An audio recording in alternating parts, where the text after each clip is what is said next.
Bonjour, c'est Mimi, je suis contente de vous retrouver, de vous parler aujourd'hui d'une collection. Je pense que tout le monde attendait. En tout cas, moi, je l'attendais. Je peux vous assurer que le jour où elle est sortie, j'étais comme ça. Oh, je veux aller la voir. Je m'étais dit que j'allais pas acheter. J'avais aussi beaucoup d'attentes sur cette collection parce que je me disais... J'étais sûre que j'allais être déçue. J'étais certaine que j'allais être déçue. Alors je vous dis d'emblée, j'étais sûre que j'allais être déçue et ça n'est pas le cas. Donc je vous parle de la collection Just Peachy Matte de chez Too Faced qui a sorti donc une collection complète autour de... Ils ont surfé sur la vague de la Sweet Peach que j'ai là en main et cette fois-ci sur une version complètement mate avec beaucoup de fards, avec des sous-tons pêche, qui est une chose que je reprochais d'ailleurs à la Sweet Peach. Je vous parle tout de suite des produits. La collection est sortie chez Sephora. Je suis partie tout de suite pour aller swatcher, vérifier, essayer, checker, tester les produits puisque je me suis fait un maquillage sur place avec la palette et je suis ressortie avec cette palette et je suis ressortie avec un certain nombre de produits que je vais vous présenter tout de suite. Donc j'ai pris la palette, j'ai pris le Just Peachy Blur qui est la poudre de finition. Donc la petite poudre de finition. J'ai pris aussi la Sweet Pie, qui est le bronzer de la collection, donc qui est en petite forme de tartelette comme ça. J'ai pris aussi un fard à joues. C'est un fard à joues crème, on va en reparler après. Et j'ai pris, qu'est-ce que j'ai pris d'autre? J'ai pris les rouges à lèvres. Les rouges à lèvres, j'en ai pris 2. Je pense que c'est tout ce que j'ai pris. Ah non, pardon, mille excuses, je dis n'importe quoi. J'ai pris aussi le fond de teint. Là, le fond de teint, si vous voulez voir la revue complète du fond de teint, je vous laisse le lien de la vidéo. J'ai fait une revue là-dedans dans 7 jours de fond de teint. Et puis, j'ai pris la poudre libre Peach Perfect. Donc, la poudre libre Peach Perfect qui est une poudre matifiante. Ok, donc... On commence tout de suite. Je vous parle du premier produit, le produit phare de cette collection qui est la palette. Donc la palette, elle est faite de 12 fards qui sont complètement mat, à la différence de la Sweet Peach, donc il y en a 18, celle-ci en a 12. Et le prix de la palette, c'est 55$ alors que la Sweet Peach, c'est 59$. Bon, il y a moins de fards. Cependant, j'ai remarqué que la taille des fards est plus gros que les fards de la Sweet Peach.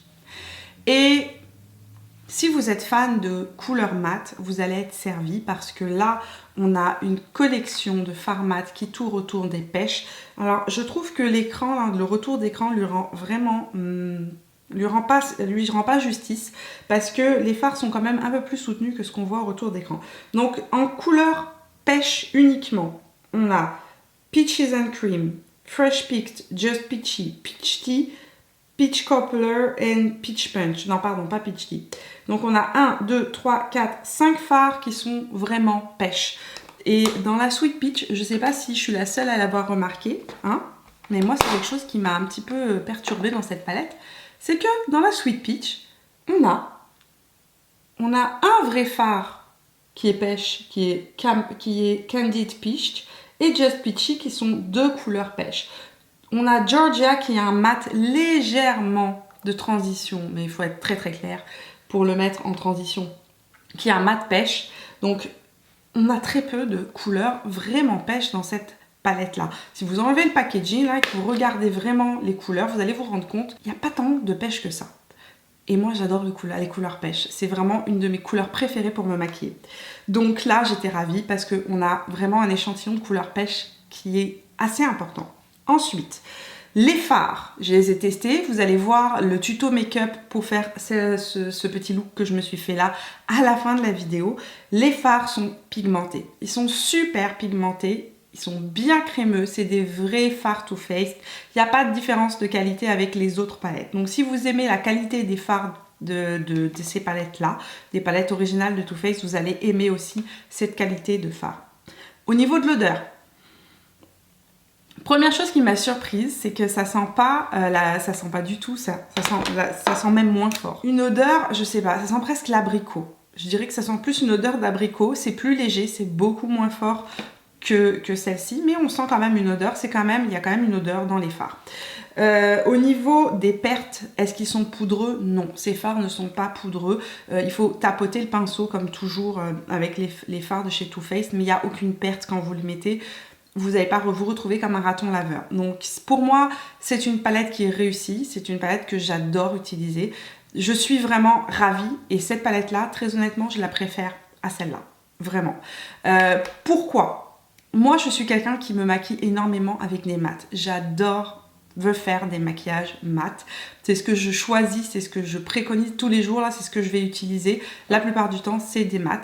Et puis, je trouve que j'ai besoin de beaucoup plus de mat que de couleurs satinées irisées, parce que les satinés irisés, on va les mettre au centre de la paupière. On va pas se faire tout un maquillage avec du pailleté, avec des satinés irisés. Donc, pour moi, cette palette est une réussite. Elle est vraiment magnifique. Les couleurs qui sont dedans sont parfaite, on peut l'utiliser en toutes circonstances.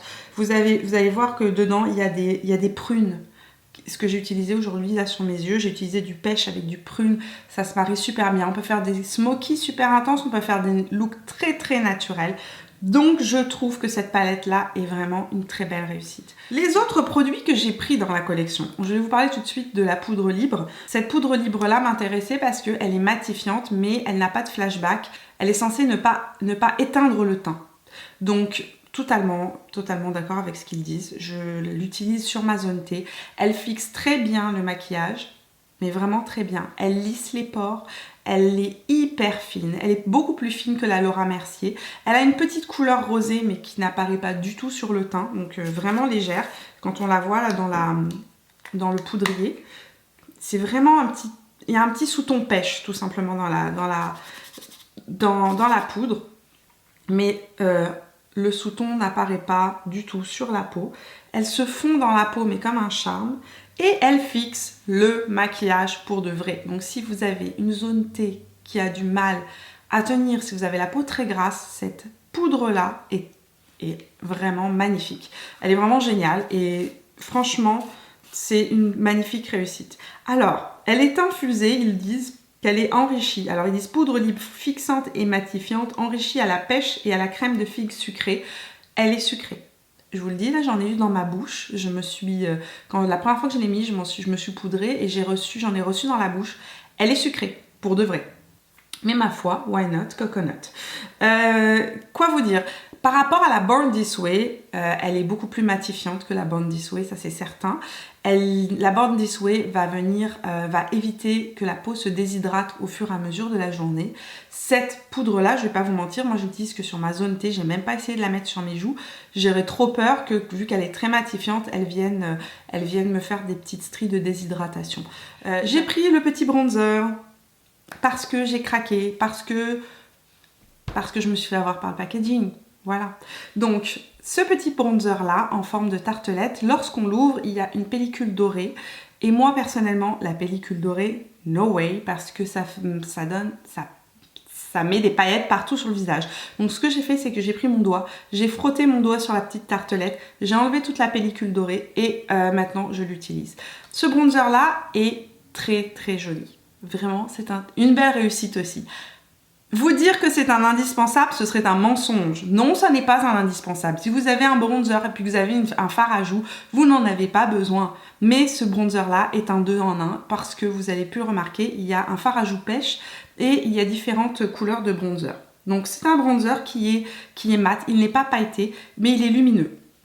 Il est vraiment lumineux. Quand on le met sur le visage, il est lumineux. Tout simplement, il est satiné, lumineux. C'est un bronzer, attention, qui est quand même fait pour les peaux claires, à mon sens. Je ne suis pas sûre qu'il apparaisse énormément sur les peaux mates, parce qu'il est vraiment clair, mais intensifiable. Moi, je l'utilise, j'ai pas la peau hyper claire, j'ai pas un sous-ton de peau très clair, et il sort, mais il faut que je l'intensifie. Donc, je le mets 2 ou 3 fois, en 3 et il réchauffe le teint. Il fait un très joli teint lumineux. Alors, ils ont sorti un bronzer en crème, ils ont sorti un highlighter en crème dans la même texture que ça et ils ont sorti des fards à joues. J'ai testé les highlighters et le bronzer sur ma main, je les ai swatchés tout simplement chez Sephora. L'highlighter est assez discret, un peu trop discret pour moi. L'highlighter, là, si vous aimez les highlighters discrets, que vous voulez juste une petite lumière, très naturel, vous allez aimer ça. Moi, j'en ai déjà dans ma collection des trucs comme ça, donc je me suis dit ça vaut pas la peine de prendre ça. Le bronzer est un joli bronzer, c'est un bronzer qui est plus intense mais qui est en crème et très honnêtement j'utilise très rarement les bronzers en crème. Par contre les petits fards à joues, j'ai trouvé ça intéressant, j'avais envie d'essayer quand même cette tenue là, ce produit là. Donc c'est une formule crème, voilà je l'ai swatché sur ma main, mais dès qu'on la passe sur la main, dès qu'on la met sur la peau en fait, ça devient une poudre.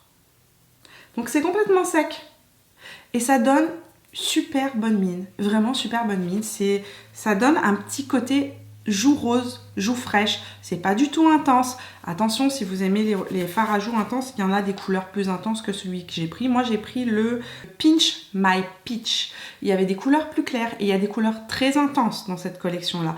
Meilleur moyen que j'ai trouvé actuellement pour appliquer les fards à joues en crème est celui-ci. Et pareil pour les Colourpop. Petit pinceau à fond de teint de chez ELF, donc le Foundation Blurring Brush, donc qui est arrondi au bout, que j'adore. Très honnêtement, il applique le fond de teint magnifiquement et il applique les fards à joues en crème magnifiquement. Ensuite, j'ai acheté la Peach Blur parce que je l'ai trouvé trop jolie aussi.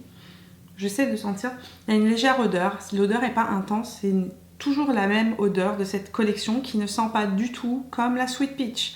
Donc vous allez ou aimer ou pas aimer, c'est possible. Parce que vous attendez pas en tout cas à l'odeur de la Sweet Peach. Donc ça c'est soi-disant le produit, celui-là je l'ai acheté à cause du fait que c'est soi-disant le produit préféré de Gerald Blondino qui est le fondateur de Too Faced. C'est une poudre de finition. Attention, ce n'est pas une poudre libre. Elle ne vient pas fixer le maquillage. Elle ne vient pas matifier quoi que ce soit. C'est une poudre de finition qui vient donner de la lumière au fond de teint. Quand on vient rajouter ça, ça vient donner un petit peu d'éclat, un petit peu de lumière. C'est pas pailleté du tout. C'est hyper discret. Si vous connaissez la poudre Dim Light de chez Hourglass, c'est le même principe. C'est exactement le même principe. Vous ne pourrez pas l'utiliser en highlighter, très honnêtement, parce que c'est imperceptible sur la peau. Ça donne légèrement de la lumière. Et je pense que de tout ce que j'ai acheté, c'est vraiment le produit le moins utile que j'ai. Les rouges à lèvres. Les rouges à lèvres. Les rouges à lèvres sont une excellente surprise pour moi. Vraiment une magnifique surprise. On parlait des Color Splash de Tarte, n'est-ce pas ? Sur lequel j'ai craqué, que j'aime beaucoup, que j'ai porté très très souvent cet été.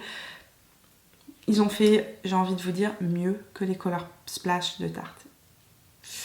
Et oui, ils ont fait mieux. Alors au niveau des couleurs, il y a moins de couleurs qui me rejoignent dans la collection actuelle que ceux de Tarte.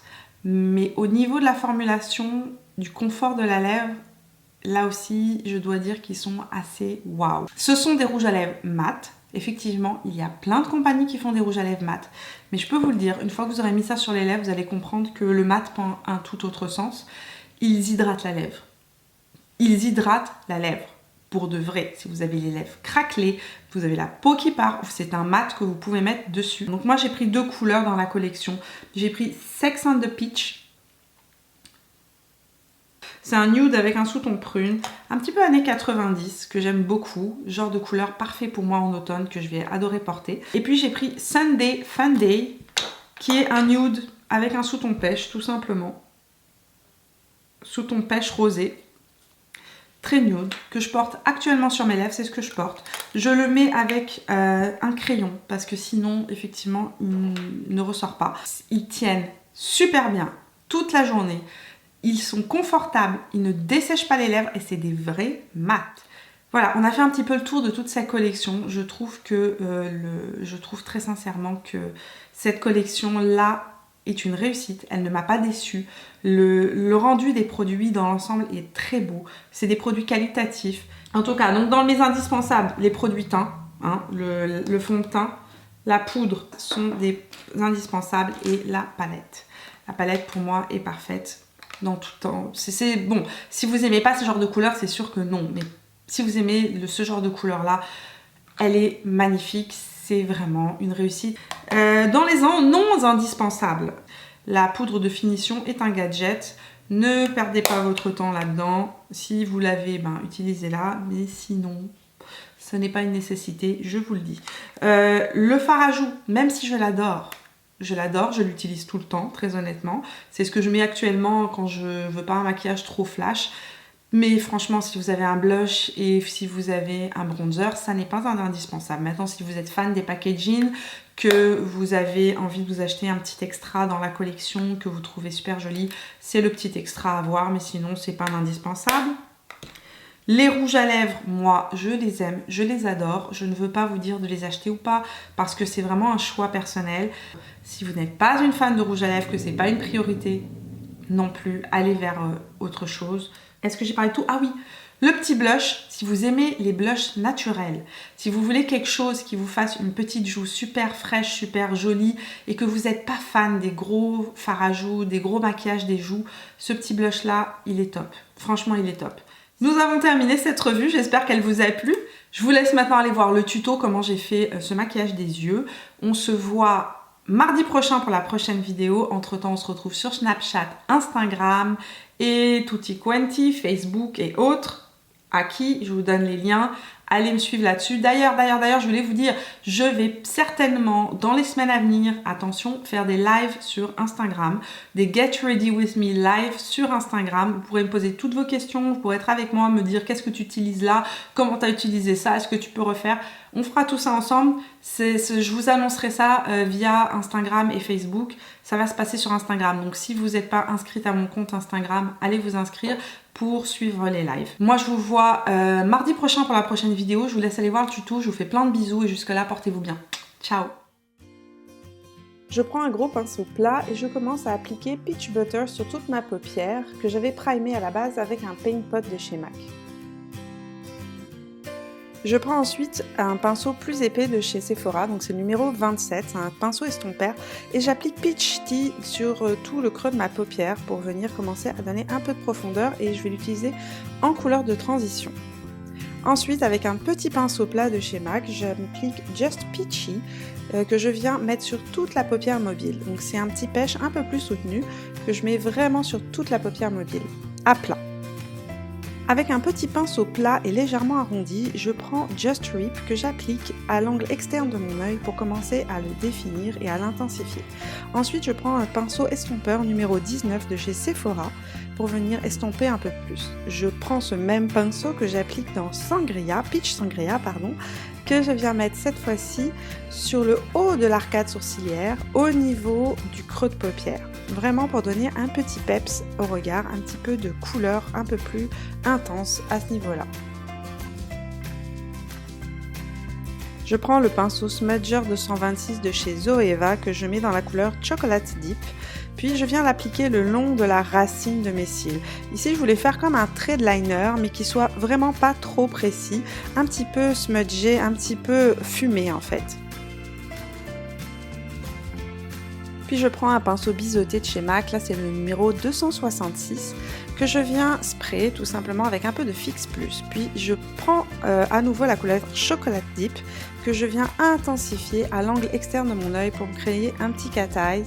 Mais je voulais que ça reste quand même un peu fumé, donc je ne le fais que sur l'angle externe. Je prends le numéro 223 de chez Zoeva, donc c'est un petit pinceau arrondi, que je prends avec la couleur Peach Tea que j'applique en dessous de mon œil pour venir vraiment fumer le dessous de mon œil. Je reprends le pinceau 226 de chez Zoeva, donc que je mets avec la couleur Peach Cobbler et je l'applique au ras des cils, vraiment le plus proche possible de mes cils.